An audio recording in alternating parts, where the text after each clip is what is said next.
Adventures ahead. You've been warned.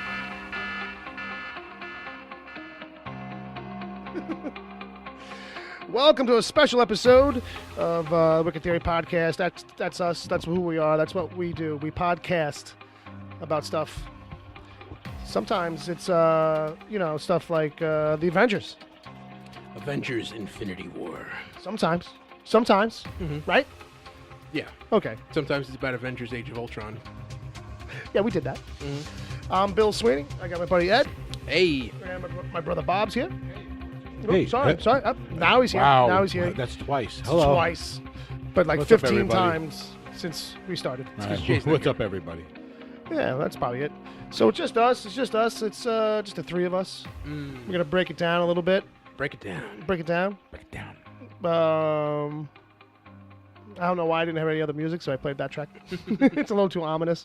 But, yeah, man, Avengers Infinity War. We seen it. It's fair to say we all dug it. Yeah. We liked it. Yeah. Might have a thing here or there. But I think for the most part. Well, overall, I guess I can't say no complaints. Right. Well, that's what I was saying. Was that, obviously we probably don't have nothing to not kind of like point to and say, well, that's a little bit. But we liked it a lot. And it's like one of these movies where it's like, didn't think Marvel could possibly pull this off, but we should have known better. Because somehow they did. No, if anyone could. Well, that's what I mean. Like, it's like, Yeah. it's all we were talking about was like, I don't know how they're going to do it. How are they going to put all these people on screen? And And they paced it out. So far we haven't seen everybody on screen at the exact same time. yeah, but we got a couple bunches. Yeah, we're getting bunches. It's like in the Andre the Giant doc on HBO. Oh, okay. When they get to WrestleMania 3. Right. It's like if Andre turns heel, no one could beat him. The only one who maybe could beat him is Hulk Hogan. Right. And So who's Hulk Hogan in this? Kevin Feige. Oh, okay. And then, wait a minute. Then, Who could bring 65 characters together? oh, this guy. To, have Well, he's more Vince McMahon then, I a guess. sweeping story. Yeah. Who could pull this off? The Russos. The Russos. That's The Russos. Well, they did Civil War, right? Yeah. Yeah. Yeah. Well, that was a pretty awesome movie. Yeah, well, what's funny is that somehow they kind of just realize that these guys have it. Yeah. These guys who just came from doing sitcoms on TV, basically. Yeah. They got this. They work well together. They're brothers. Sure. They must communicate awesome together. Yeah, I don't know what that's like. And share ideas very well because two brothers. I can't imagine. I can't imagine that working at all. It doesn't. It doesn't work out like that. Jesus But Christ, it does not work out at all. but in this case, Yeah, for those guys.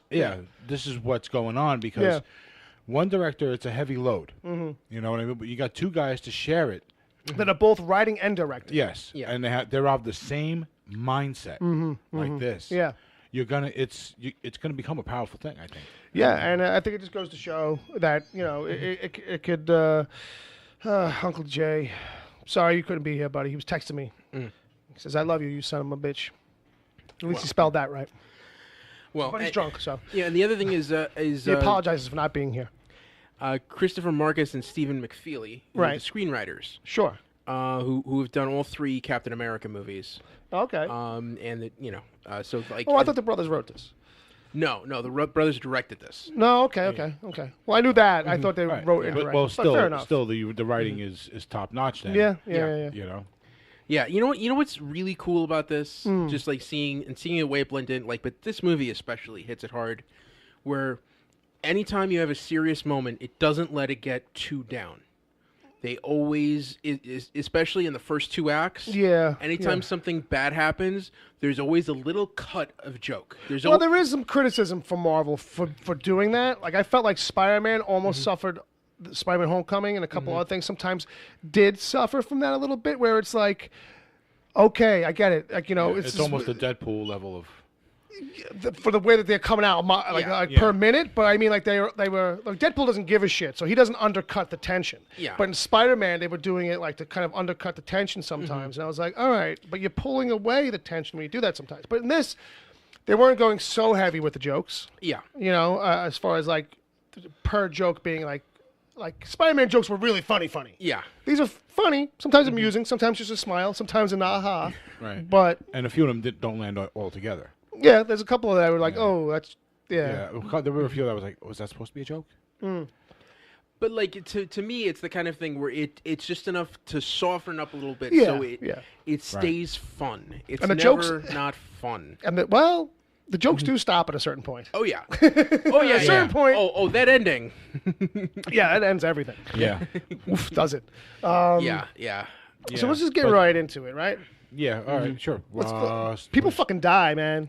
And it's all the people you thought would make it. Yeah. Yeah. The people standing at the end are Tony Stark and Steve Rogers and War Machine and Thor and Black Widow. All of the original and key Avengers are still standing. Right. It's all these noobs. All the noobs got wiped out, really. Yeah, we lost Black Panther. We lost Winter Soldier. Yeah. We Spider-Man. Lost, yeah. Yeah. Yeah, we lost all of the Guardians except Rocket. Yeah. It's like only the most merchandisable of the Guardians remain. Rocket and Nebula. Okay, maybe I was wrong on that. Yeah. Okay, but Nebula not so much. Yeah. But it's just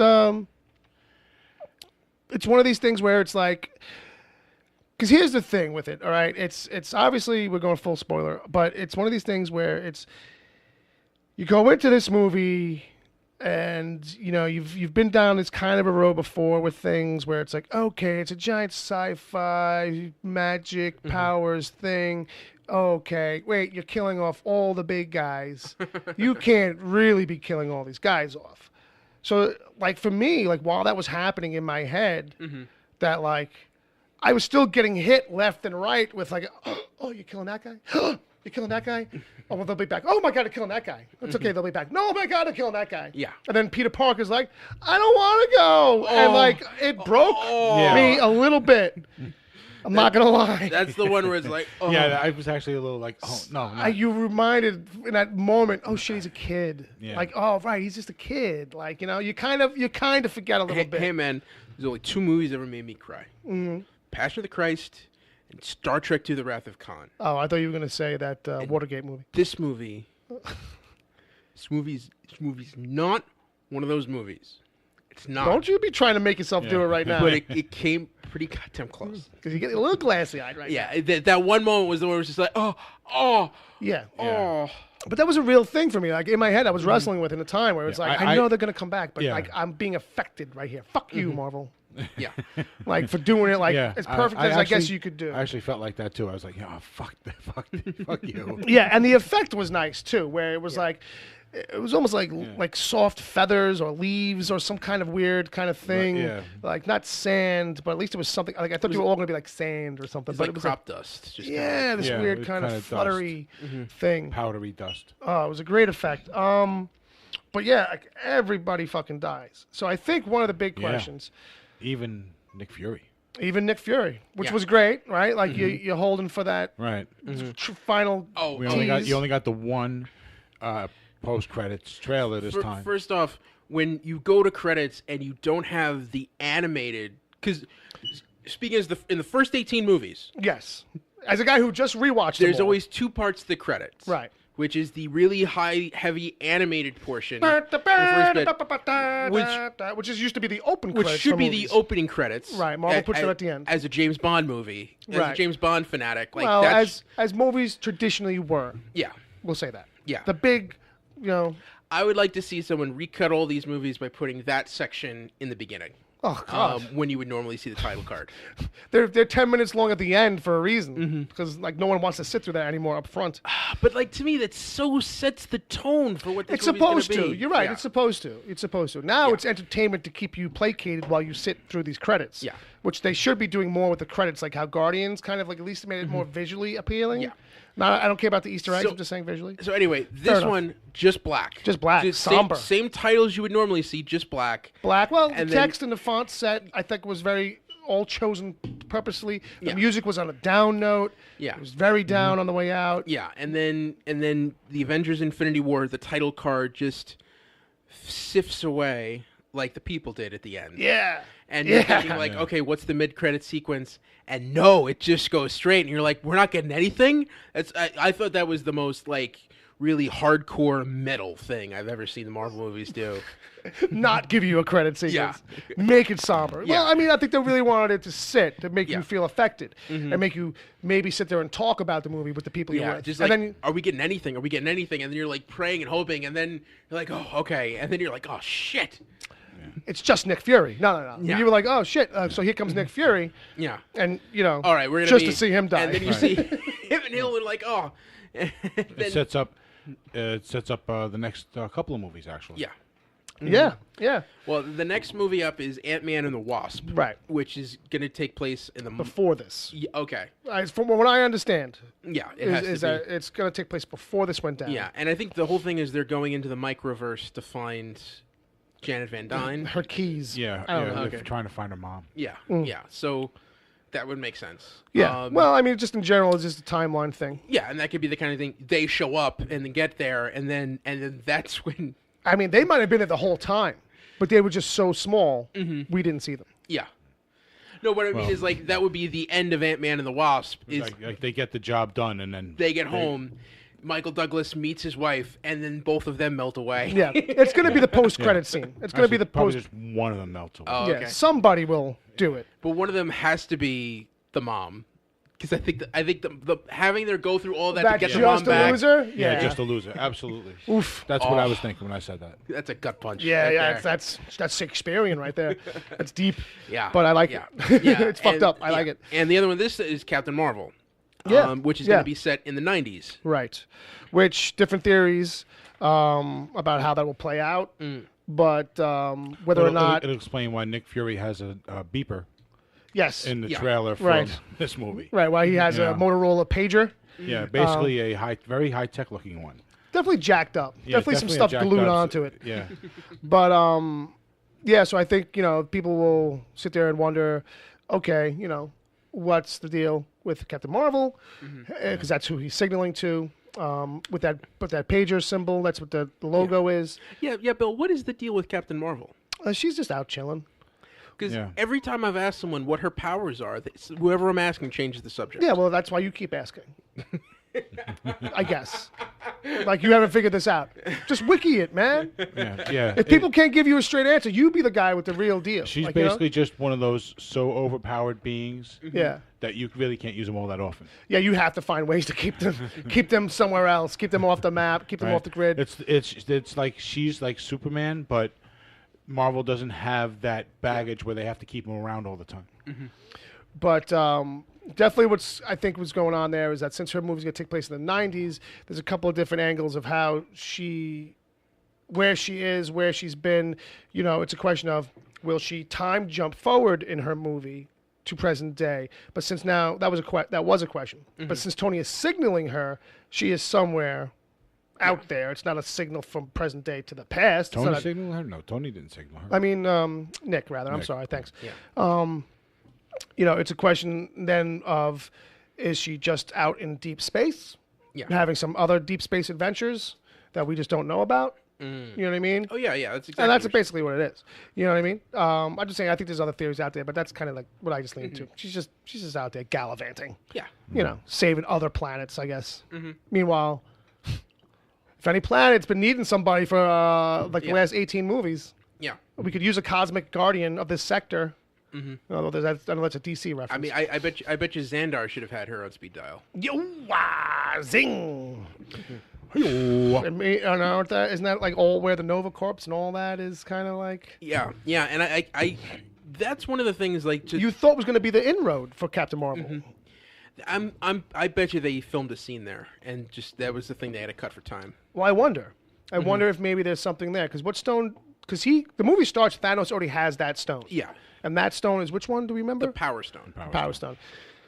So maybe he just punched her to the other side of the galaxy, and we didn't see that scene, and he doesn't mention it, and she's been hurtling back, this whole time or something. Yeah. You know? Well, I'm half thinking that feels like something that should have been in Guardians 2. Yeah. I thought we were going to see some other aspect of her besides just something so small as that little logo kind of thing. Yeah. But, it's coming. They're trying to keep it under wraps. Yeah, I'm actually looking forward to the Captain Marvel movie. Yeah, well, me too. Because I feel like now it's one of the few things. Because so much of the Marvel stuff is sequels now. That original new stuff coming in is like, all right, you guys got to keep the new coming in. Yeah, and this is the one that they can still do the origin to because they haven't done a woman. They haven't done a female character yet. Yeah, female lead. Yeah, female lead. So they can still do an origin on this one. Sure. I don't know if they will. Yeah, they'll take some side angle in, whether she's fully established in the movie, and then we kind of get some flashback stuff or something. I think she's established in the Air Force in this one when we start. Well, yeah, as far as that goes, I think, And then there's the accident with the alien. Yeah, however she comes across it. Right. Because I'm sure they're going to tweak it. Whatever it is in the comics, they're going to tweak it. Yeah, I think that's where we're going to get the Kree-Skrull War. Yeah, we're definitely getting Kree. Yeah. I think the Kree's been announced. They showed some concept art. The Kree are definitely in. The Skrulls rather. Skrulls are definitely in that. Now, were the Skrulls some of the aliens that were helping Thanos? Because one of those looked like Skrulls, the ones with the hoods. Well, even Thanos sometimes can look like a Skrull because of his chin. Yeah, the Skrulls have the same kind of chin. They're just green and with pointy ears. Oh, okay. So that's the thing: green skin, wrinkled up chin, pointy ears. Yeah. And usually some kind of skull cap that makes them start to look like green goblin. Yeah, basically they're green elves with Thanos chins. There you go. That's a fair way to put it. And outfits colored like the Hulk's pants. Yeah, green and purple. It was the 60s. Take two colors that absolutely work together. Well, they do. It's color wheel stuff, but that's design. We don't have to talk about that now. Okay. But point being that we're going to get them. They're shapeshifters. They'll be coming down the pike. I thought maybe we'd get something maybe with them even, but I guess not. But you know who we did get? Who's that? Red Skull. Yes, we did. Out of nowhere. Yeah. Out of left field nowhere. In my recaps, that was one of the missing plot threads. Yeah, you actually just had said that recently, where it's like, I don't know why,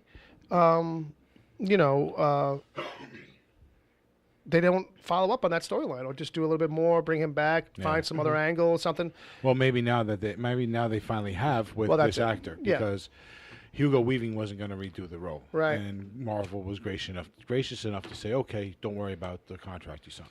Yeah, so, we don't need you. Yeah, we don't need you. We'll find somebody else. And they found what's his name? Ross Marquand. Yes. So he's from The Walking Dead, and he's kind of got known before The Walking Dead for these impressions that he does. Celebrity impressions. He's got dozens of them, and there's a bunch of different videos online. But he had some videos on YouTube that helped him break through. He was doing comedy, I think, stand up maybe, but he was on the up. And Walking Dead found him, and then somehow Marvel scooped him up on The Secret. Yeah. And it was a big hush. Yeah, we knew there was somebody that had worked on the movie that was being kept a secret. Oh. Right. But they weren't saying who, and everybody thought it was about Ronan. Right. One of the Glaive, one of the Thanos' main henchmen, the guy with no nose. Okay, yeah. Corvus Glaive, I think is his name, or something like that. Now people were talking about whoever was cast for voice work for that, it sounded like Donald Gleason, but yeah, I couldn't place it myself. It sounded like a voice I should know, but I just couldn't place it. But so Ross Marquand came in and basically did like a really good Hugo Weaving impression. Yeah. But he even came in and did makeup. So that's him under the makeup. Which is insane, because it looks exactly like Bill. You don't understand. I just saw that movie. Right. It's exactly this. Like they must have used the same molds and just find a way to put it over his face. That's it. I think that's all that really came down to. Was just we'll figure out a way to kind of remold it onto a mold of your face. Yeah. Yeah. One other thing in the main credits, like on the title cards, they actually gave Sean Gunn a credit. Okay. Who was Rocket on set. Right. Which I think that was cool. Yeah, that's cool. Yeah, that's good. Who is what's his name's brother? Who's always James been Gunn. Who's always been Groot on set. Yeah, but he was also a regular on Gilmore Girls. Right. For okay, that's true. That's true. He's been doing other stuff. But yeah, I think one of the things that's interesting about seeing Thanos, seeing Red Skull there though, is Thanos gets the gem. We'll get into that in a minute because we kind of skipped over that with deaths, but we have some other things to kind of get to with deaths. But that Red Skull is then left behind. Yeah. with no particular purpose, as far as we know. Because seeing changes and cuts to Thanos waking up in this little pool of water or whatever, and it's like, oh, okay. And so the presumption now is either, well, Red Skull is still there, or has disappeared, or has gone to some other side, or maybe something else. Yeah. But we don't know, because, like, what is this really that put him in charge of that job anyway? It's a little kind of, like, wonky. But it was a nice tip of the hat, I think, visually, to see Thanos side by side with him, because in the comics, Thanos is actually in love with the physical embodiment of the concept of death, which is a thing in the Marvel Universe. Like, death, the actual thing, has a persona on a cosmic scale, and that's how powerful Thanos gets. And like, you'll see Thanos is always like in love with death, and it's like, well, no, like a literal embodiment of death. Oh, okay. It's not just like a metaphor in the Marvel Universe. Like, there's an embodiment, like there's a bunch of embodiments, like eternity and a few of them. It's a little bit like in Sandman, how there's the endless. Yeah. And they're like the embodiments of things, basically. Like, you know, she's death. The other one is war. They're all something with a D. Yeah. You know, I don't know if you read Sandman that much. I read like the first 4 or 5 trades. Fair enough. So you know the setup. But Death, Desire, there's a couple Dream, others. Delirium, Destiny. Seasons of Mist was my favorite. Yeah, it's one of the best ones. But anyway, so it's like, you know, it was cool to kind of see that as a visual tip of the hat. They kind of basically just made him look like the Grim Reaper. Yeah. Or Skeletor, depending on your point of reference. And it was pretty cool. I think it leaves the door open a little bit. Red Skull might come back somehow, some way. Yeah. They could, because in the comics, like, he gets at one point like pulled into the Cosmic Cube because he's always fucking with the Cosmic Cube. He's obsessed with it. It's always his MacGuffin. It's always the thing he's tied into. Yeah. And at one point, and more recently, I think during the Winter Soldier stuff, his consciousness was trapped in the Cosmic Cube, and in modern day, this Russian dude gets a hold of it, and Red Skull seeps out and is trapped in that guy's body. And that's like in this as Cap is finding out about Bucky and all this shit, like you follow this other storyline as the Red Skull's machinations to get himself into position to take down Steve. Like, you know what I mean? Okay. It was very espionage. It was all Ed Brubaker shit. Yeah. You know what I mean? But it's like espionage with, you know, some sci-fi twinges and superhero stuff too. It was very, very great stuff. No wonder they kind of stole it and milked it and kind of took the real soul out of it for a movie. Anyway, but by the way, that character without the nose was Ebony Maw. Ebony Maw, okay. Played by Tom Von Lawler. Oh, okay. Tom Von Lawler. Turns out I don't know that name. I thought that was supposed to be a big thing, but I guess I was misinterpreting it for this whole Red Skull, Ross Marquand thing. I think one of the things, because I just skipped over a little bit, but it's at this point of the film, the Gamora death. Yeah. Anybody want to take a swing? Ooh. Well, it was bullshit. It was fucking bullshit. like she what? was right. You don't love anything. Like, that's what I said, right? As soon as I saw that comment, I said it in my chair. I was like, because he don't fucking love anything, so that's your route. But it turns out, no. If there is any one thing he does love, it's going to be her. It's going to be her, and I think even her more than Nebula. Yeah. Like, for whatever the relationship is with Nebula. Yeah. Absolutely, yeah. You know, obviously. It's the daughter that he hates. Yeah, Nebula's like, you were always the scamp, you know? Yeah. I don't love you. I just enjoy fucking with you. Yeah, for some reason. It's fucking, I'm twisted. He's twisted. Yeah. Oh, yeah. A little bit. Yeah. Just a little bit. And he's wrong, by the way. Like, just patently wrong in his idea. Yeah. He's thinking that, like, well, we need there's an easy way to balance out everything is just kill half the people. Yeah. Kill half of everybody. Well, they could have gone with the whole him being in love with death thing, but then I would have had to explain that. See, and that's a thing in the comic that, like, makes a little more sense, because at least in the comic, like, It's love. It's love, and Death explains to him that at that time in the universe, there actually was an imbalance. There was more life than death. And there was nothing Death could do about it. You know, she was just like, you know, that's just the way it is right now. It'll swing back the other way eventually, probably. You know what I mean? But it's no big deal. And Thanos, in his love of her, becomes obsessed with, well, if I can change that, you know, that will make her I can woo her.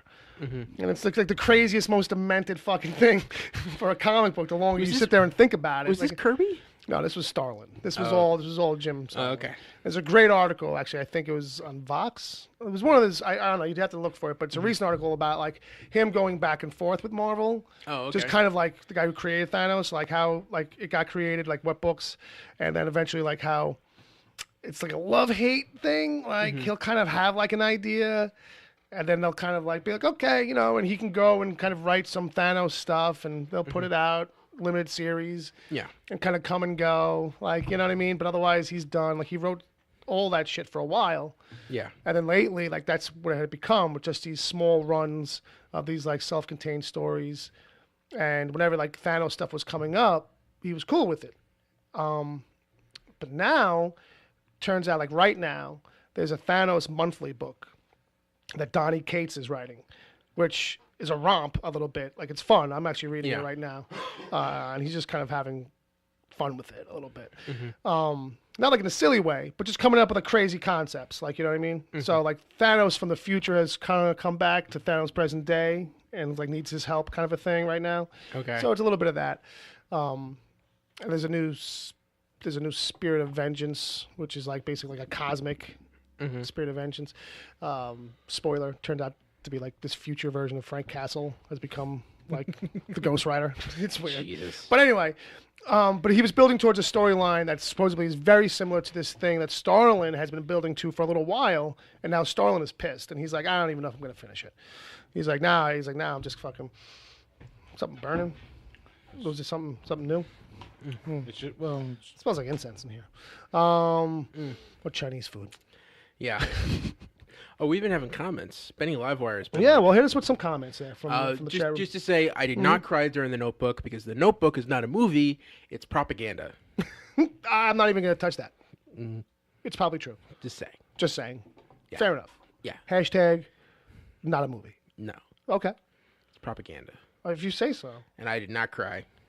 I believe you. I had the same reaction that Ryan Reynolds has in the movie Just Friends. Okay. Okay. Yeah. I'm taking your word for it. I believe you. Which I will not say here because evidently it's politically incorrect now to say that. I'm so out of the loop on this in like in a legitimate way. I don't even know what you're referencing. So cool beans. All right. So I'm just here. Yeah. All right. So we do have some questions. Oh, good. Yeah. Yes, no, yes, maybe. Only on Thursdays. Yeah. Oh, that's gross, Bob. Wesley says that effect reminded me of Voldemort's death in the movie. Okay. Very similar. Benny's my mate with me hated waiting for the credits to end with a shit scene to end. Yeah, well, that's what I was kind of getting to before. Was that like you wait all this time just to watch 2 more people die? All right. That was pretty enough. much. That was enough. I liked Iron Man in this film. I've been a bit of a hater towards Iron in the past. I don't know. I thought this was a good cap to his arc. I mean, it was all right. I mean, like, I don't feel like... Here's the thing, too. Like, I feel like some of the characters, like, there's just so much going on. You can't get deep on anybody. Yeah. Like, I feel like... I'm like, was Captain America even in this movie? And was he anything other than annoyed? Like, well, it's funny because, like, Doctor Strange and Tony Stark have very similar setups. Yeah. And it felt like, oh, we're going to have a douche-off. Yeah. It's the battle of the goatees. Yeah. Like, look how you trim yours. Look how I trim mine. Like, oh, that's some thin, straight lines you got there. Yes. Yeah. And Wong does it for me. I feel like Strange was a little bit more mellow in here, just to give Tony some space to breathe. Yeah. And I feel like they actually both were. Like, they both probably should have been a little more aggressive in their stances based on, like, past experience and what's going on right now. Yeah. Like, but... It was just enough to kind of keep these wheels moving in the particular ways they had to. I think the whole thing with, we'll get into this. This was a point for Bob at the time, and was for me too. Was the whole Strange giving up the time gem, time crystal. Well, there was him. There was the time with Gamora. Right. So there's this time here with the Doctor Strange, right? And the time crystal, the time geode thing. It seemed like, oh, that was a bitch move. You know what I mean? Right. Yeah. Because he should be fighting it. He should be fighting for that. That's his job. Yeah, this is his biggest thing. He just gave it up willingly. You know. But then you have that thing, and where he says it was the only way. Yeah, that it was the only way. Right. And earlier, before all that, he goes on to say that he just looked at 14 million and change different outcomes, and they only were successful in one. Right. So you have to presume that he did that because in that one, this is what we did. Yeah. You know? It's safe to presume that. Yeah. He's never going to give that thing up otherwise. Right. You kind of have to go with that. And then the other time was with Gamora. Right, Gamora. Now, early on with Star-Lord, she tells him, look, you got to kill me, right? If there's going to be a situation where he's got me, you have to kill me. Right. It's that dire. Yeah, it's that dire. You know, we're talking about the fate of the universe here. Right. And makes him promise. Right. Okay. So then, about 5 minutes later, she's in Thanos' hands. Right. And actually, no, about 15 minutes later, she's there with Nebula. Right. And Thanos is like, Thanos I will is kill torturing her. I will kill her if you don't tell me where the soul gem is. Right. So. And then she ends up breaking. Wait, at this point, there is one thing that did occur to me. All she has to tell him is, I never looked at it, because she never said that she actually looked at the map. She said she just had it and destroyed it. Right, yeah. I mean, she could have said that. Like, I never bothered to. Right. She could have just said she never looked at it. Yeah, he may not have bought that, but anyway. They do this thing. They do this thing where he's torturing Nebula to get her to talk, and she gives it up pretty quick. Yeah. Nebula's like, no, don't. Well, also, and so now Gamora's like, no, I kind of have to, even though like I was just saying to somebody else, kill me if you have to. No, man. You can't let somebody die for that. No, this goes back. Fuck that. Guardians 2. No, you talk about this goes back to Guardians 2 and how they're sisters. That whole fight where they're going forward and everything, and then they explain, Nebula was upset because you had to win every fucking time, and Gamora's like, yeah, I did it to survive, and Nebula's like, yeah, well, I just wanted a sister. And to have that moment in Guardians Volume 2, and then be faced with it again, where it's not even like they're fighting each other, she's just seeing her tortured, I think she had to do something. I don't think either of these girls was really raised by Thanos. I don't think they're tough enough. I think they're a little soft for the daughters of Thanos. For a guy who's like, yes, I will she kill should you never all. have given up. Plain and simple. Yeah, it was kind of like the way they laid it out previously, leading up to this moment. She should have never given it up. Or period. some other little nudge, or some other kind of. I mean, I can understand pragmatically. I agree with you, but based on the emotional arc they set up for those two characters, it works. It I makes get that. sense. But only in that context. As a guy who just watched Guardians, yes, and has that fresh in his mind, that's why that works. Yeah. Just saying. They really didn't touch that, though. Right. Like, you know what I mean? Coming into this, you still really didn't just know their history, if you know anything at all. Yeah. For me, like, going in, it was like, I barely remembered that they were sisters in the moment. Yeah. Like, I'm just like, yeah, these two know each other. I'm like, oh, yeah, that's right, they were sisters. So she can't let, like, this girl that she's known forever, like, die. But then again, why would you trust Thanos to keep his word anyway? Just because, like, you've known him all these years, you know how evil and devious he is. And now here he is in his final, biggest, grand machination. And, I don't know. I don't know. I think it was, they had to kind of nudge things along because he had to get the gauntlet. Yeah. So I understand that, too. And hey,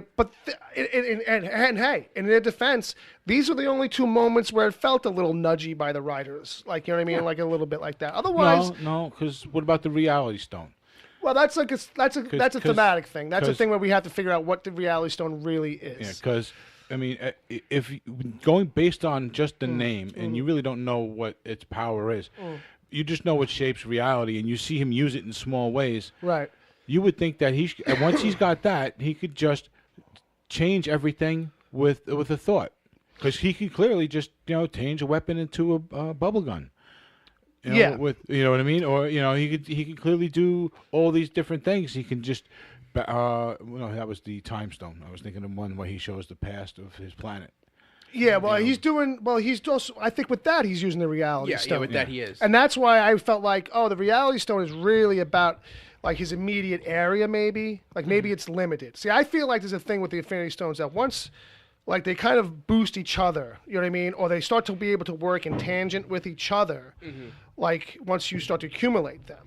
Like the reality stone maybe can only do certain things, but once you have the reality stone and the time stone, then you can do stuff like that. I can show you the past. Yeah. You know what I mean? Because it's time and it's reality. Like, you know, and once you've got the power one with them all, then they're all boosted. Like, you know what I mean? It's just like this hodgepodgey thing. Well, 'cause so I wonder if it's like he can't rewrite all of reality with just the reality gem, but once he's got them all, then yeah. Yeah. You know what I mean? So like I in my head that became Right. like the little bit of the workaround for it. I don't know. In the moment, it was something that kind of bothered me. Oh yeah. When we like you brought it up, and I was like, no. I was thinking that too, like just in general, and I didn't process that out till I was at work today. Yeah. Yeah, I would have rather have seen him get that one last.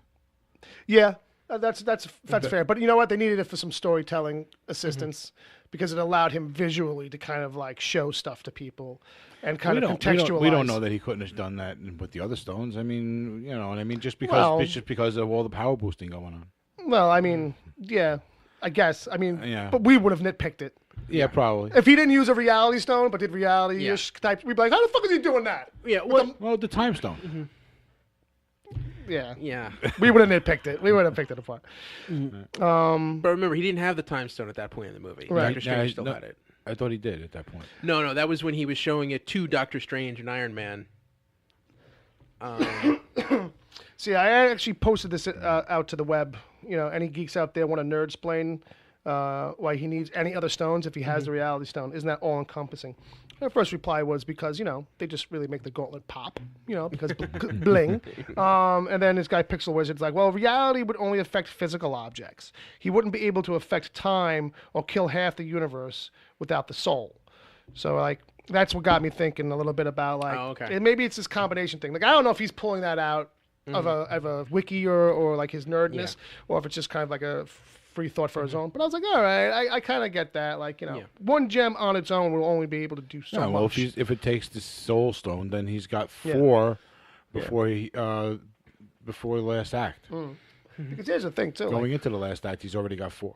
Because here's the thing, too. Like, in Marvel's universe, like, it's always like this thing's the most powerful thing until the next most powerful thing comes along. Yeah. Like, the Cosmic Cube was always the shit until the Infinity Gauntlet happened. And it's like, oh, well, this is like having 5 of them on your hand. Like, you know what I mean? So it's like... Right, 6, actually. Yeah. Next to Benny Livewire's questions. Sure. I found it hilarious the Hulk had performance issues. Now, is this a thread line from the comics, or is this... Well, it's always been a head case. He's always been a head case in one way or another, so this is a flavor of that. Yeah. I'd say that, like, you know... This is a little bit of a comedy aspect of the Peter David... Multiple personalities or just thing. mental damage kind of thing. I mean, they might even say, well, you know, if the Hulk is childlike, maybe he's just scared. Like, he doesn't want to come out. Well, Thanos is the one guy who kicked his ass. Like, bad. Like, really fucking shook him. That's exactly what I'm thinking is going on. Yeah, that's what I chalked it up to. Like, you know, or at least it's tied to him getting that ass whipping. Whether or not it's him actually scared, or if it's a psychological can't change. But then we saw like the Hulk come through and be like, no, I'm not changing. You know, which was funny and kind of crazy. But I was like, wow, that's really kind of taking this in a different direction. Yeah. Not where I thought you wanted to go, especially by the previews, which showed you the Hulk running in the pack in really? Wakanda. Right. Well, this is what I wanted to point out since we were talking Hulk. Sure. The commercials for all the things that tie into this movie, all the things that have been licensed to this movie, like Rocket Mortgage, all that stuff. Okay. Right. You're seeing him running with the pack. Yeah. Okay. And the only time you see everybody running together in the movie, he's not there. No. It's Bruce in the Hulkbuster suit. Yeah, they just swapped it out in the CG kind of a thing, you know, which was to not give away that he wasn't going to be there, like, you know, in that aspect. Right. So I think it's interesting that, like, we're seeing what Ruffalo had said was going to happen. Yeah. A few movies back where they were like, you know, Marvel brought me in and were like, well, you know, since you can't get a solo movie, here's the ideas we have of how to put you on a trajectory through these movies and have these kinds of things happen to you and still have some, you know, some stuff that would probably have happened to you in like 1 or 2 movies, just kind of be happening through these things. Well, like what he's saying is like if you combine his story threads through Thor Ragnarok and the next 2 Avengers movies, they would combine into this whole story, and they pretty much do. Because, and you know more's coming because he literally says, "Oh, me and you got to work on some stuff, buddy." Yeah. So it's like, all right, could you be a little bit more like on the nose with where you're gonna, like, you know, you're gonna go to a shrink now, you're gonna see Doc Samson or one of these people, which would be interesting. I don't know whose movie you're gonna squeeze that into. You know, this next Who would chapter of play the Hulk. Doc Samson? Yeah, well, that too. John Cena. Yeah, it's about it. Well, it's gotta have to be a wrestler, you know. Well, if Batista is dead, Right. ends up dead at the end of all this, Yeah. then he's actually available to play somebody else. Oh man, when he used the Reality Stone and broke up Drax and Mantis, did you think they were going then, and it was just gonna be Peter that made it out of there? Yeah, like, I mean, like, I mean, I thought that was going to be the end of all of them right there, and that's how they were going to end up working their way into the next group. sure, yeah. Like, I didn't even know. I was still kind of stunned in the moment. And then, you know, when Peter goes, it was like, oh, fuck, they're taking everybody. Oh, fuck. And then when they took Black Panther, I was like, this is bullshit. Yeah. None of this counts. As soon as they took Black Panther, I was like, oh, the biggest moneymaker ever for Marvel is off the grid. Yeah, okay, yeah, sure. Right. Movie's becoming a cultural touchstone, so I don't think he's going anywhere. I don't know if I hit it, because we were talking about it before, Mike, and I think I started to hit it, but I don't know if I did hit it. But, like, I think that's a question, is about, like, the difference in deaths. Like, those taken by the Rapture and those who died before the Rapture or by some other means. Yeah. Like, you know, like, if the Rapture gets undone, those people who floated away, you know, is that separate? You know, or will those other deaths stay dead? Or is it like how far back they roll back the clock? I think only one person is staying dead out of everybody. Okay. In this group, and that's Gamora. Okay. I think Loki being a god, he's going to be coming back. He might. There's a doorway. Yeah, there's a doorway, and as far as pretty much everybody else was dust, right? Well, like all of Asgard. Yeah. We're going to have to roll back pretty far. Half of Asgard. He slaughters half of everybody. Half of the original half. Yeah. That made it onto the ship. Right. That, so there's a quarter. So there's a quarter, but he only kills half the people because he's so powerful, doesn't give a fuck. And he's nice. He's like, I'm not going to kill you all. So were there 2 ships? I'm only going to kill half the universe. Yeah. I killed your parents, Gamora, and I took you in. Come on. I'm a nice guy. I'm a nice guy. Yeah. Grab my pinky. With a little tiny hand. Yeah. It's so cute. Which brings us to our next question. What did you guys think? Did you guys think Thor's new hammer was too OP? Overpowered. Oh, okay. No. No, I mean, I think it's just more of a sign that of him realizing more and more of his power. Yeah. Because he just discovered a whole shitload of power inside himself in the last movie. Yeah. You know what I mean? And now, we know that this thing is supposed to be even more powerful than his last hammer because of the situation. Sure. And I'm okay with him having it. Yeah. Does he die? Thor? No. Okay, he's around. I'm losing track. This guy just got a fresh eyeball. You got to give the guy a break. His entire family, his entire kingdom. You're right. Look, we gave him a new eye. We can't get rid of him that 25% of the fast. population is still left alive. Which was nice, because that was from one of the other Guardian movies, right? The eyeball Yeah. that he digs out. It's like, I got this from some other guy. Put it in your head. Let's see if it works. Some guy in Contraxia. Yeah. Yo, you might want to wash that off. Too late. Would you win this in a bet? No, I won $100, and then I stole it the later that night. I saw this room. There's something about, like, I don't know where he kept it, but Oh, you should have washed that before you put it in there. too late now. Get it out off the planet. I had to hide it in my I don't poop. want to tell you where I had to put that. Yeah. But what's cool about Thor's hammer was it's his axe, Stormbreaker. the Stormbreaker. It's half Yeah. and half, if I remember correctly. Right? It's hammer on one side and axe on the other. Oh, okay. I didn't get that. I but think okay. I think that's the situation. And Stormbreaker originally, I think, is the name of Beta Ray Bill's hammer. Oh, all right. So if Beta Ray Bill ever comes into play, maybe he'll end up maybe with that, that's- and maybe that's how Mjolnir we're will gonna come end back somehow. Because that's Smith, that Peter Dinklage character. Yeah. The big, The big the dwarf. literally big, The giant dwarf. the giant dwarf. What was his name? Eitri. Eitri. Eitri. So I'm sure it's spelt. No, he's as big as an Eitri. Eitri. Yeah, that's some Nordic kind of weird spelling. Mm-hmm. But that was a great cameo. it was a great cameo, awesome reveal. Yeah, I'm glad it was more than just a glance cameo. One of those, a little more than a Stan Lee cameo. It was a part in the movie. An important scene.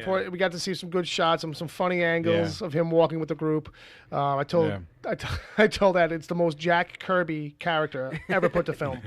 And staying true to the look. It's almost feels like MODOK. Yeah, it's got some kind of like really kind of Really abstracted over-the-top. thing going on. It's like here's this really crazy concept. We're keeping it. Yeah. We're embracing it as is, as opposed to tweaking it. Yeah, why not? Heimdall. The guy's in space. And that's right, Heimdall dies early on. That's right. Which is another reason why you need Stormbreaker, because he can summon the Bifrost with it. So now That guy's gonna come back somehow? He's dead. I know, that's what I'm saying. Because he's dead, Thor needs that ability in the hammer. Oh, to get back to fucking Vlagenflime. Right. Whatever realm. Neverdelheim. Yeah. A lot of weird names in this too. The planets were all like weirdly named. Well, to me, those had to be planets from the comics. Yeah. Because if you were doing this from scratch, there's no way you'd use it would have been Righteous 6. Yeah. You know what I mean? It would have been something like that. Not like Volkline. Vormir. Yeah. It's like, this is out of Thor, right? Like everything, if it sounds Nordic, it's out of Thor. Yeah. So you see what other people are saying in the chat room. So how many people in the chat room have actually seen it? I guess everybody has, otherwise they wouldn't be listening. Fair enough. Was Bradley Cooper... Yeah, so just to clarify what I said before, Sean Gunn was the stand-in for Rocket on set. He did all the motion cap. Right. Anytime you needed to have Rocket on set interacting with people, it was Sean Gunn in a costume. Squatting or sitting... Yeah, and Mr. All Purpose. But Bradley Cooper still does the voice. Right. And that's the way it's been for both of the Guardians films, too. Right. Yeah, and it's worked out great. Yeah, it's Rocket feels like a really live character. Like if you ever see the set pics, and there's this one guy who you don't know. Yeah, a short guy. I actually fell in love with Sean Gunn. I think you say short guys. In the last Guardians movie. Okay. I thought. Well, because he's also a character in it. Yeah, he's crackling. And I was like, geez, this guy, he's really freaking good as a character actor. He's really making this guy should do something. This guy should go places. Yeah, that's kind of the thought I was having. Right. This guy's got something. I don't know where this director found this guy, but he's another Michael Rooker. There you go. Cash. He's one of those great character actors where, like, if you're not sure if a movie is going to be good, if Sean Gunn shows up, it's like, all right, we're going to be okay. Yeah, we're going to be okay. For at least the next 5 minutes, we're going to be okay. Yeah. There's going to be some entertainment going on right here. So throw more comments at us, guys, in the chat room. Let me see. I'm going to go to this doc I had. Does anyone really die anyway? Yeah, Gamora's going to end up. Yeah, Bob was saying he thinks Gamora. Heimdall too. I forgot about Heimdall. Yeah, and that's what I think. I think it's just gonna roll back to a certain point, and I think the cutoff is gonna be anyone who died before the calling. Yeah. Well, I almost feel, could it be something where, like, in order to do that and go back, whoever wears the gauntlet, gets the gauntlet off Thanos, has to sacrifice themselves? Maybe that's how Cap or Tony go? Well, that's the thing. Like, I wonder if in the end, if they're going to die. Maybe in the effort to get it off of Thanos, it's the first person to get it off and put it on right away. And they can't handle the power and they end up dying by using it.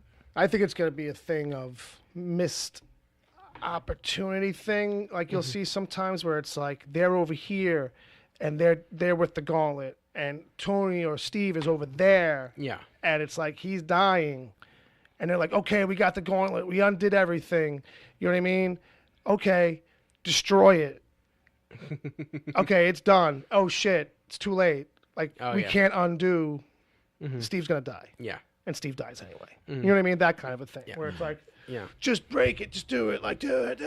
You know, or it's like some kind of crazy self-sacrifice. Now, Wesley brings up a good point. Will the gauntlet change size for the person wearing it? Of course. I mean, of course. You know what I mean? It'll still be in proportion. It's Hulk's pants all over again. I mean, come on. So just the gems would stay the same size? Well, I mean, look, look. If you're going by the comics, it pretty much stays the same size. Like I think in that thing when like Nebula has it on, it's like this skinny forearm with this giant, like oversized. Like how is that even? I don't understand. Yeah, like you have all your she should fingers. be like holding her other arm underneath at the elbow. Yeah, propping it up. Like like the whole wrist is breaking off, and like all her fingers are in like one finger of the glove, like you know. But yeah, I think it'll probably adjust. That would be fun if they do that. And Nebula's the one who gets the gauntlet, and that's the moment that she goes, "Fuck you, Gamora! You're the one I'm not bringing back." Oh shit! You should have listened to me, bitch. Oh shit! You were always daddy's girl. Nah. Some real mean girl shit. That'd be great. That'd be great. They won't do that. Peter would be very upset. Mean Girls, the Marvel edition. You know what's funny too? I kept on thinking like every time they were calling him Quill, they were saying Will. Oh. Like I wasn't hearing the K. I was just hearing the Will for whatever reason. And that's not because of my name. Yeah. But no, because it's not because of my name. It's just like literally like I just wasn't registering it for some reason. I was like, why is he calling him actually Will? Once or twice I thought I heard Will too. I was like, why is he calling him Will? His name is Star-Lord. If he says so. So much happened though. I'm losing track of stuff that happened in the movie. So we talked about most of the stuff that I had issues with, I think. Rocket and Groot. Yeah.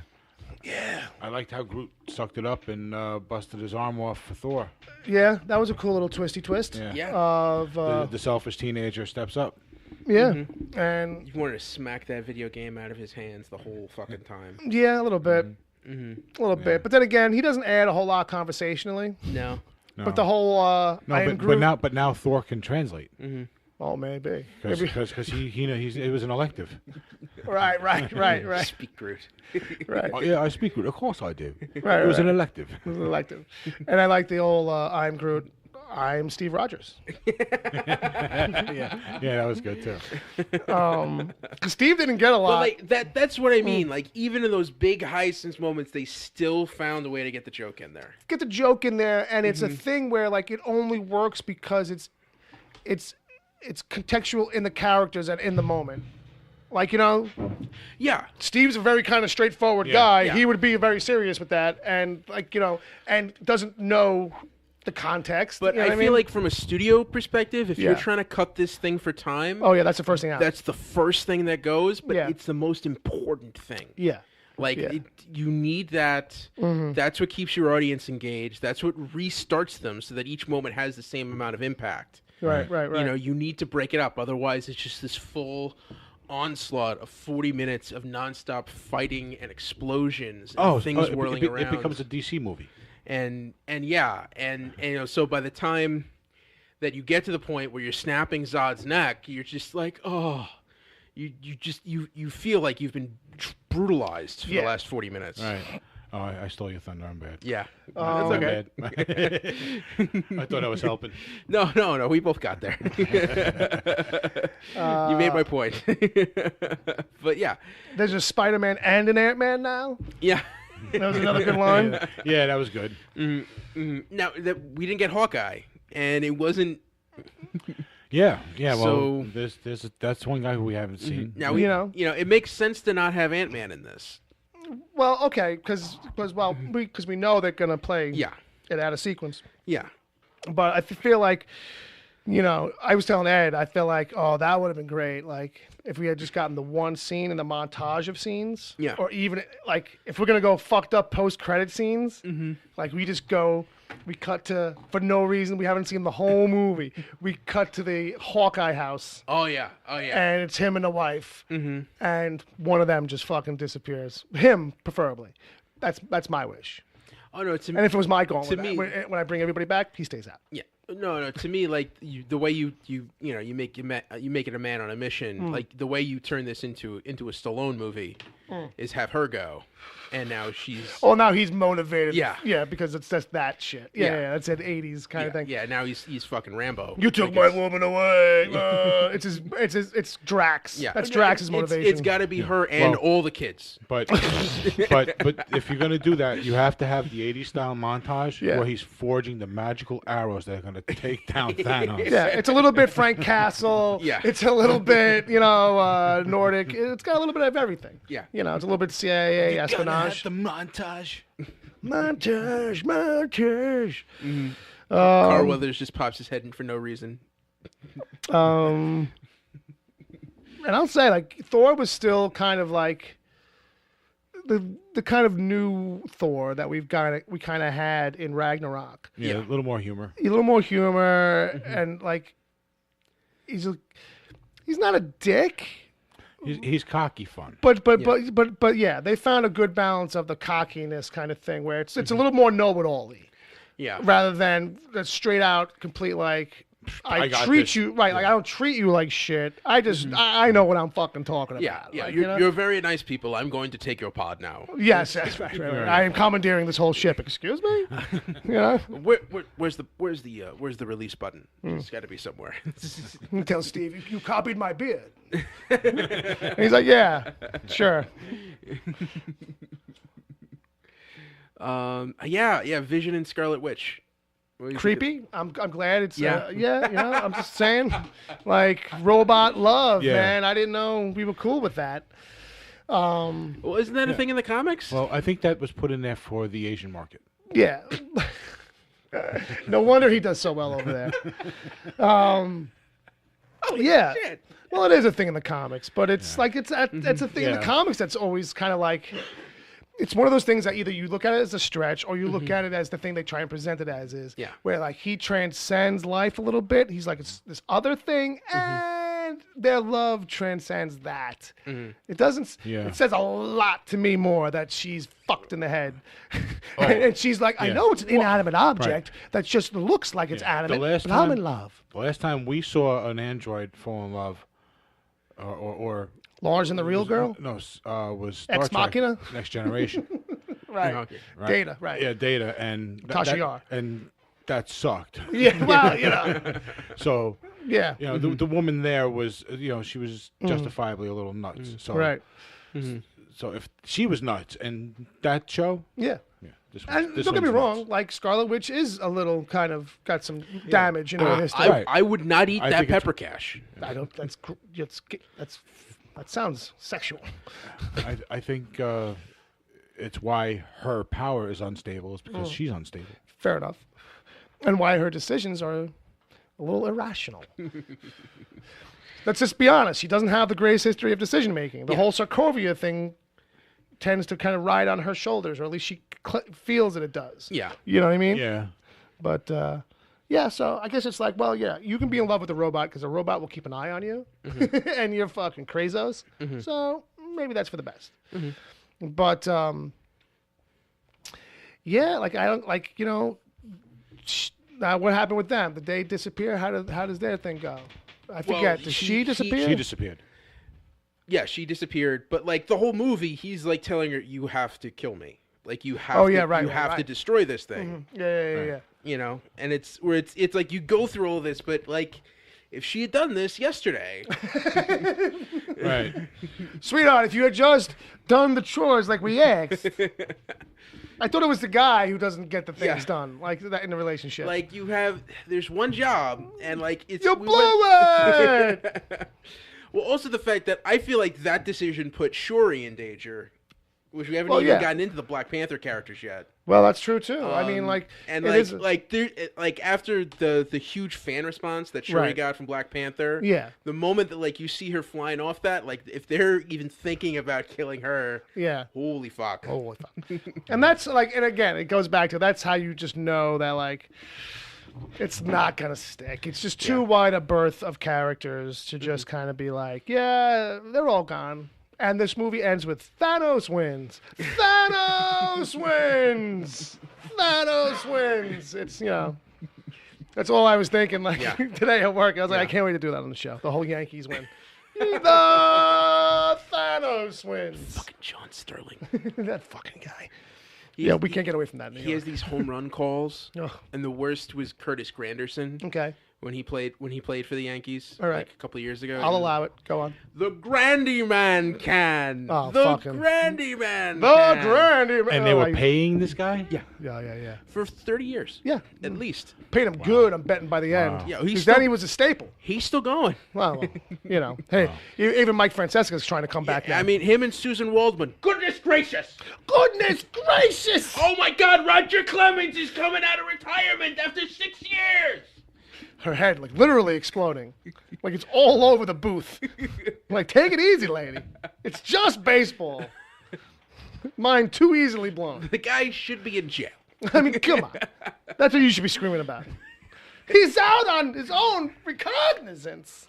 Anyway. So where were we? So we were like... Wesley has Sure. I like the way Thor said goodbye, morons. Goodbye, morons. Thank you.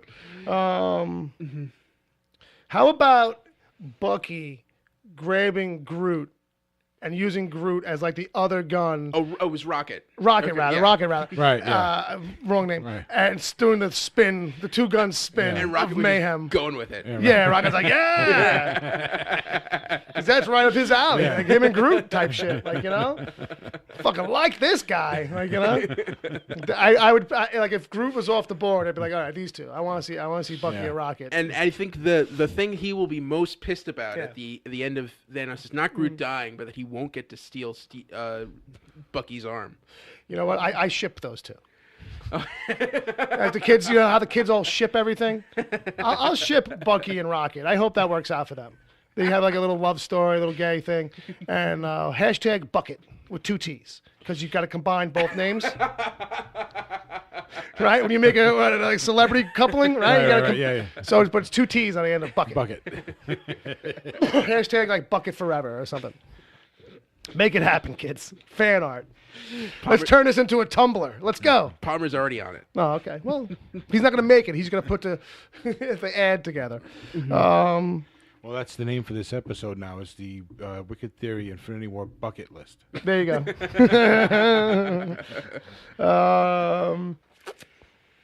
Get on that, Palmer. Rabbit, right? Do you mean Rabbit? What do you mean Rabbit, right. Because he kept on calling him Rabbit. Rabbit. Thor kept on calling him Rabbit. Rabbit. Tell the rabbit. That was some funny shit with the rabbit thing.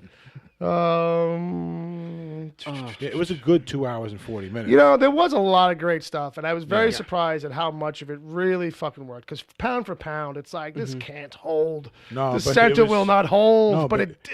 And you were riding like the crest of a wave that just didn't crash.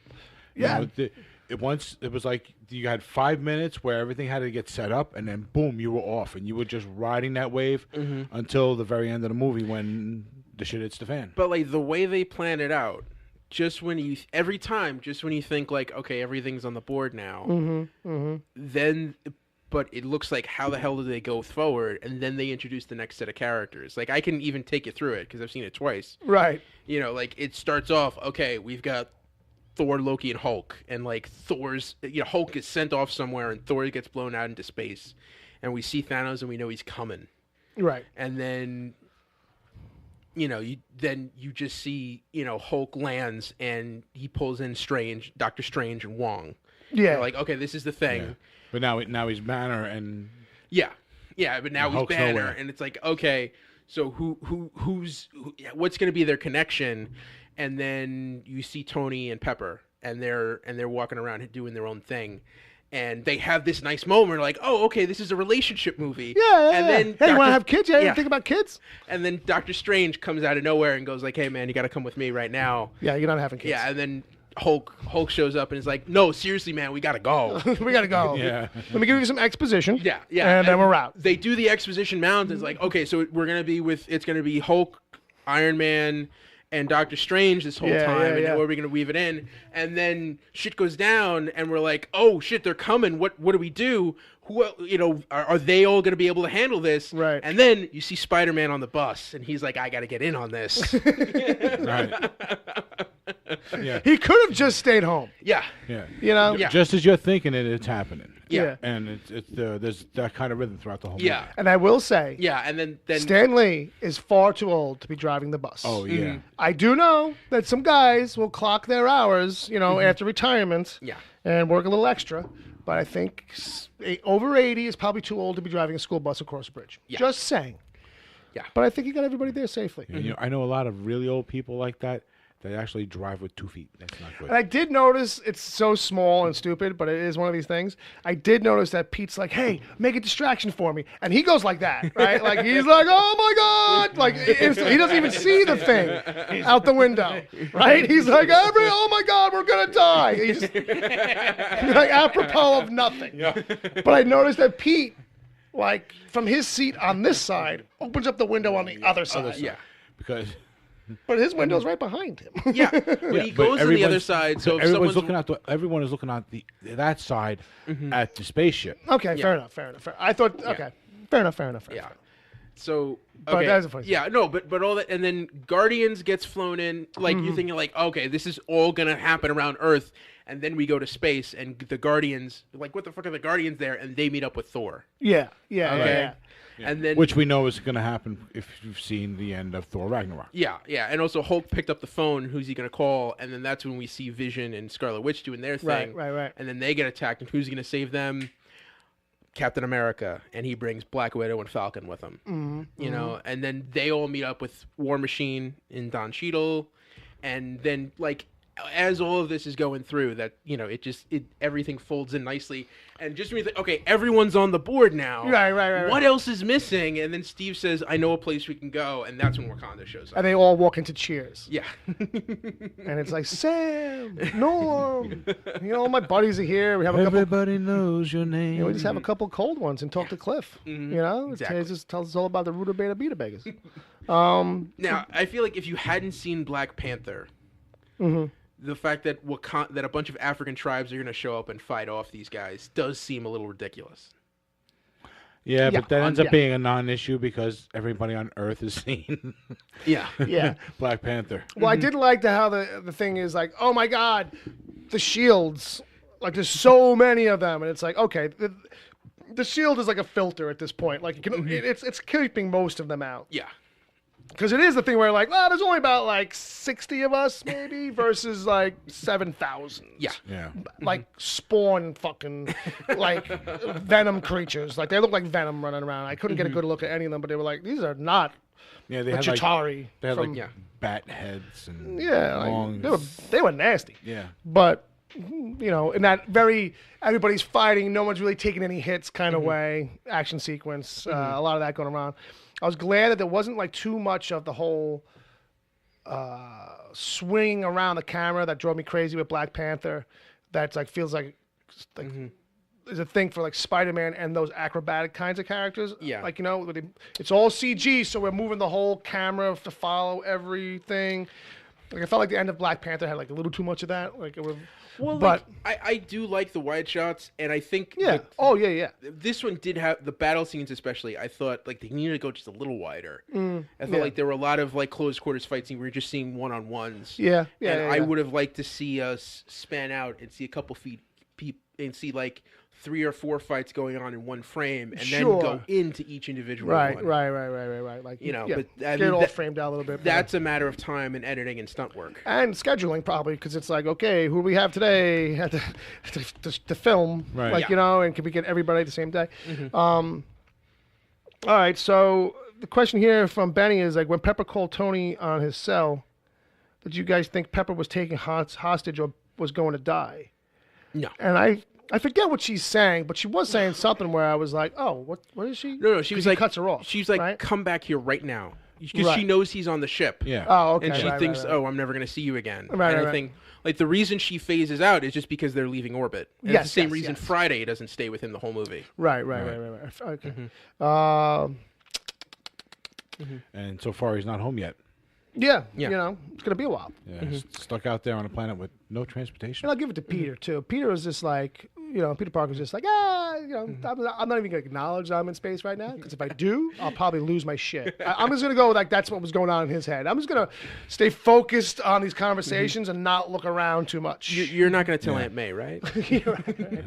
Like, nah. Yeah. I mean, Well- you could tell her she wouldn't believe you. Yeah. Well, how did Tony and Nebula get off Titan? This is a question. I don't know. Like, there's so much. Like, I'd have to rewatch, man. Because you only saw it once, right? So twice. You did see it twice. You said that before. Yeah. Yeah. I'd be asking you. Like, is Nebula gonna clarity. like turn herself into a suit and just kind of like wrap Oh, around? because they're him? trapped up there. Yeah, Yeah. I mean, she could. I mean, it's comics. It's Marvel Yeah. movies. Yeah. Like, is there stuff on Titan like they could go to? Like, or is it just a There's wasteland? got to be. I'm sure Yeah. there is. I mean, Yeah. they'll just write something in. I mean, There's all sorts of abandoned buildings all around them. you know. Yeah. The whole place is pretty Yeah, much or- decimated that way. Or is like Captain Marvel gonna pick them up on her way over? Oh, that's probably more like it. That's something like that. Now, here's the other thing, because we didn't see the massacre on Xandar. I'm guessing he probably only killed half the Nova Corps. Right. Could they show up, and is there a chance they may recruit Richard Rider? Well, I think it's a thing. I mean, that door is there. Or that other kid that's Nova now. Well, here's the thing with Marvel. You never know which door they're going to use to pull a character in. Because I feel like there's been a ton of times where we've kind of had this similar kind of setup or a possibility of a setup where we've said a similar thing where it's like, hey, well, you know what they could do right here? They could bring in this guy. It's a perfect opportunity. And they don't. Or they bring that character in, but some other Right. way. But, so yeah, it's but- possible, but You got to remember too, Marvel got so many characters. I think the thing to do here, and I think it's what they're doing, is basically taking all the longest term characters who are their strongest players, yeah. and who've had, and outside of that, the ones who've had really strong periods Yeah. of success, so that they can bring all this forward and have the best success that they can. Yeah, I think the only reason, like, it's always been about these top tier characters, and like the only reason, like, AntMan got in is because some guy came along who was like really desperate to do it, and was like, "Let me like woo you with this pitch I got," and he did, and he that's did. And they took it away from him and gave it to someone else, and it worked. fair enough. But that's the thing. That was never really on their agenda. But like Captain Marvel, Black Panther, like Right. you know, characters not considered top tier because they're not as known, have always been there. So like, eventually we're gonna have to start bringing in other people, sure. But I think there's a thing where like, I wonder sometimes if it's been kept at this grouping or at this slow expansion, because for Feige, it's like I need to be able to maintain a certain amount of mental control. Like there's only so many plates I can spin and feel like I have the right amount of control and input before it starts getting thin. And he's slowly trying to figure out what that is, I bet. Like, you know, it's X amount of movies a year, no matter what those movies are. Yeah, But it's like when people say to him, like, oh, would you do Moon Knight? It's like, well, yeah, we do Moon Knight. Moon Knight's on the wall of characters that one day maybe we'll get to. Da, da, da, da, da. Would you do fucking XYZ? Would you do Richard Rider as Nova? Da, da, da, da, da. And it's like, yeah, these are great concepts. Bah, bah, bah. And it's like, I think it's just, you know, it's what makes the most sense. And it's what I think for him as a guy, like he wants to be creatively really involved as a studio head, as opposed to other studio heads where it's like, here's notes, here's my ideas, put them in. Let me see what you get back. Right. He's a Well, different kind of guy. He's yeah. old school like that. Right. Well, he's also in a position where he's in control of a pool of already created stuff, not just Right. characters. He's Sure. got stories already, and he can just go, okay, this is how you're going to do it. You know what I mean? So he can be that man in control, and he can be that fan, and that history as a fan is what is feeding this creative endeavor. Right. yeah. Yeah. You know what I mean? Yeah. And he's doing a phenomenal job of it so far. Yeah, I give it to him. And I'm trying to think, in the major, they've only in like the big giant movies, they've only really introduced more than like 2 ongoing characters at most per movie. Like I can think Age of Ultron, you introduced the Maximoff twins, and like there were no other really Yeah. extended character. And then like Civil War, you had Black Panther and Spider-Man. Right.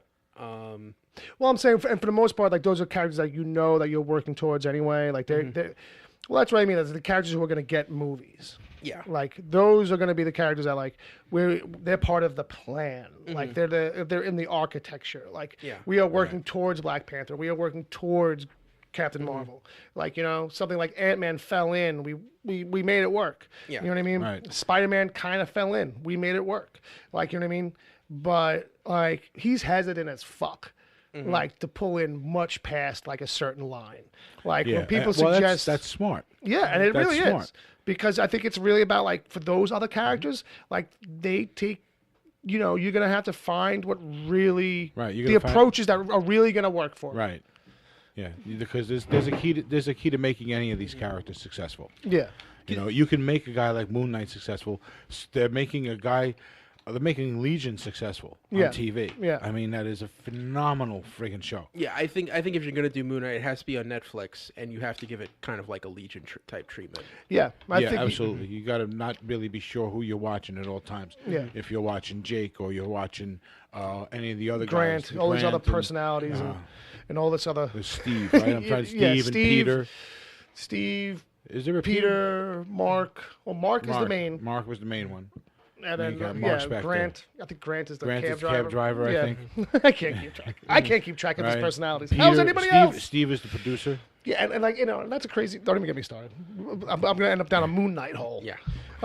Yeah. But yes, it should be a TV series. Yeah. I don't think you could do something really cool in a movie. Don't get me wrong, but I feel like a TV series is that's a character that's built better for a TV series. Because otherwise, people are just gonna be like, "Oh, it's Batman, and he's in a white suit," until they go see the movie and realize it's something else. Right. Well, I got the overview for the first season, right? Well, hold on to it. I know. Yeah, Write it down, send it in. Absolutely, no problem. We got to continue with this. Fair enough. We only got 10 minutes left. Has Uncle Jay seen the film? Yes, and he's cursed at me about it. Fair enough. Are you guys a fan of the Iron Spider suit? Not really. I like it because it keeps Peter alive. Yeah, that's good. I mean, that's good. It's all one of the. It's another one of these. Oh, super convenient. Launch tube 87, and it can. Right. Good thing you had that ready to go, in case the kid ever needed the spider suit, and you knew. Because that's what it's only for. He built it for him. He showed it to him. He wasn't just going to throw it away. No, but he's got it in a launch tube, specifically to be hurled towards the kid. Okay. In a moment of need. Well, that kid gets into some scraps. And don't get me wrong, I'm sure there's other 86 tubes are all loaded with Iron Man suits. Yeah. He was floating. Oh, he was just about floating in space. At the time. Yeah, he was losing. Yeah, he was losing consciousness. He was floating. Starting to freeze up. It's getting chilly out here. Something like that. He says. Having trouble breathing. I'm just not a big fan of like the design of it. Yeah, but I mean that's me. I think that's a design that looks great in video games. Yes, yes. It's one of these kind of like real kind of like, on paper or in video games kind of thing, maybe. These thick, bold Well, it's going to be all over the black. PS4 game. Oh, yeah. There's already a skin. I saw a thing. There's this, the skin will be available for it.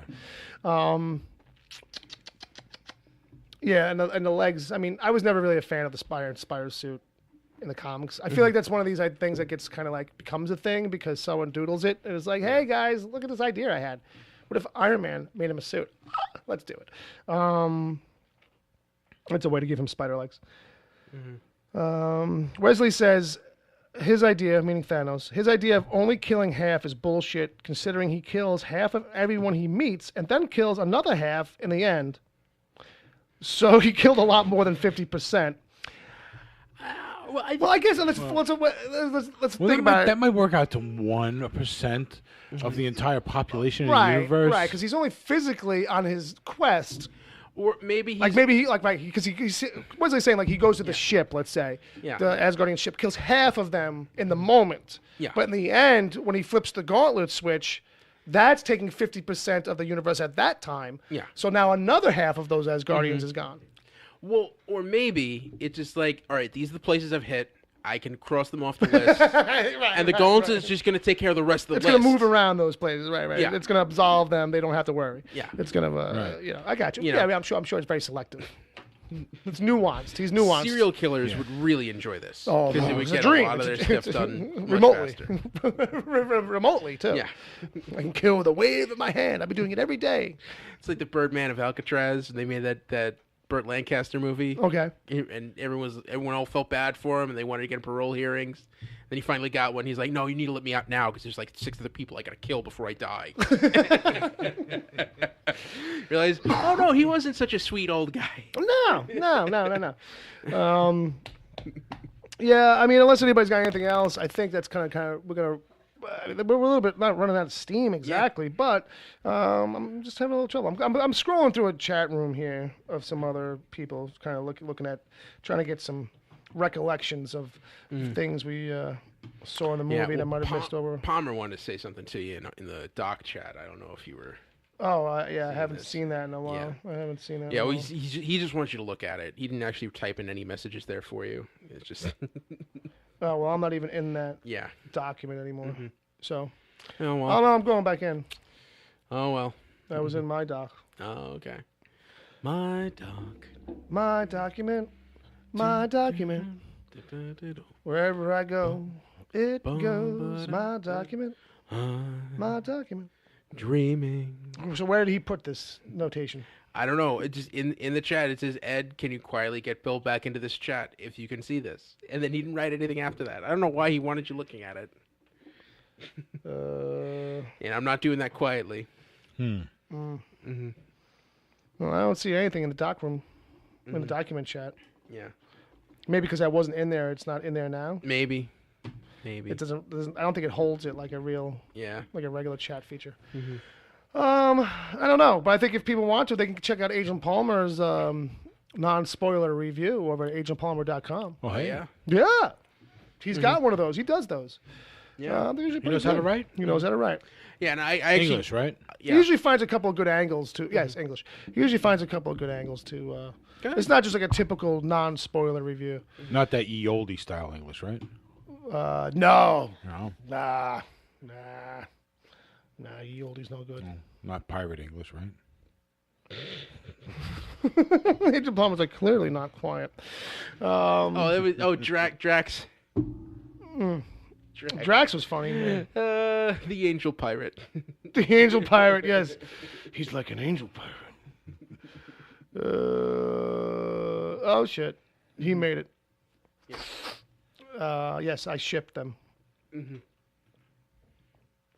So, yeah, that's that. All right. I guess. Thanks, everybody. I wish I had a list of the dead right now. We want to do like a 5-minute after show. 4 on my clock. Oh, Well, let's see what the runtime is. I don't know what we would talk about in 4 minutes. Yeah, no, this is fine. no, this is fine. This is fine. So I guess we're all going to go see Deadpool in a few weeks. And then as far as this timeline goes, we're going to be seeing Captain Marvel. Next up is AntMan and the Wasp. AntMan and the Wasp. And then... Do you think that'll be part of the timeline? Well, it's supposed to take place like just before Infinity War. Because I was talking timeline. Yeah, Like, yeah. As far as the timeline goes. for the movies. Yeah. Right. Well, the next, Ant-Man and the Wasp comes out in like August, Right. and then Captain Marvel's in February. Right. Okay. And then the next summer, Infinity War 4. Is that where it's come out next year? Avengers Or- 4, yeah, in Yeah, May. Gotta wait a 2019. year, damn. I thought it was gonna be one of those like maybe like 6 months kind of thing. No. No. They're gonna milk it. Yeah. Fucking We're not getting scumbag. anything in November from them? No. Mm. No. That's unusual. They've been doing that. for You're a getting while. 3 movies this year. They did the February, May, August thing instead of. All right. Well, Wesley came through a complete list of who lives and who dies. So Loki, Heimdall, Gamora, they all died. They'll die by Thanos' hand. Right. And the Vision, God damn because it, she Time shuts him Magazine. down. But there's also who disintegrated. So we got Black Panther, Spider-Man, Doctor Strange, Winter Soldier, and Falcon. Scarlet Witch. Don't forget Vision. Vision was killed beforehand too. Well, I mentioned him. Yeah. He was beforehand. So Guardians of the Galaxy, the remaining Guardians, Star-Lord, Groot, Drax, and the Mantis all perish. Although Guardians 3 will happen. Nick Fury and Maria Hill in the last credits. So as a reminder, that means Steve Rogers, Captain America survives, Thor, Iron Man, Black Widow, Hulk, War Machine, Hawkeye. Shuri. That's what we don't know. but- Oh no, okay. No, sorry. Rocket and Nebula, and Okoye and M'Baku. right? And then the ones we don't know about, MIA. Shuri, Pepper Potts, Captain Marvel, Hawkeye, Ant-Man, the Collector. We see him alive and well in Thanos' alternate reality, but then discover he's not actually hanging out at the museum. Did Thanos kill him? Did he flee? Did he survive the culling? Yeah. Valkyrie, we just don't know. Wong. Wong and Ned. Mm-hmm. Ned Leeds. Ned Leeds. The man in the chair. Peter's buddy. Needles. Needles. Good old Needles. Yeah, so that's like the rundown. All right. And it's a big question of like, what does it all mean? What does it all mean? What does it all mean? Do we care? Don't put Twinkies on your pizza. Why would you do that? Is that from the movie? It's from Heavyweights. Oh, that's a different movie. That's what Kenan Thompson learns at the end of that movie. That's what that movie's all about. I don't think that's a superhero. If we had to boil down Avengers: Infinity War to one lesson learned, It's It's a Twinkie pizza. don't put Twinkies on your pizza. I think it is. Don't underestimate a guy with a weird chin. Do it to it, Lars. Nope, I think that's still a different movie. That's still Heavyweights. Okay, fair enough. I mean, if you want to make references to things I haven't seen, that's always good. Ooh, a deli meat. Well, I can relate to that one. But no liverwurst talk, thank you. So I think if we learned anything from Avengers: Infinity War, we learned that with good friends, you too can still be defeated and lose at the hands of a evil despot, megalomaniac, intergalactic, warlord. wants to kill half the universe. And that's it. That's going to wrap it up. This is the Wicked Theory Podcast. This has been an Avengers Infinity Gauntlet War Showdown special. Thanks for listening. Yep. Check us out on iTunes, Yep. Stitcher, Google Play Music, wherever good podcasts are given away for free.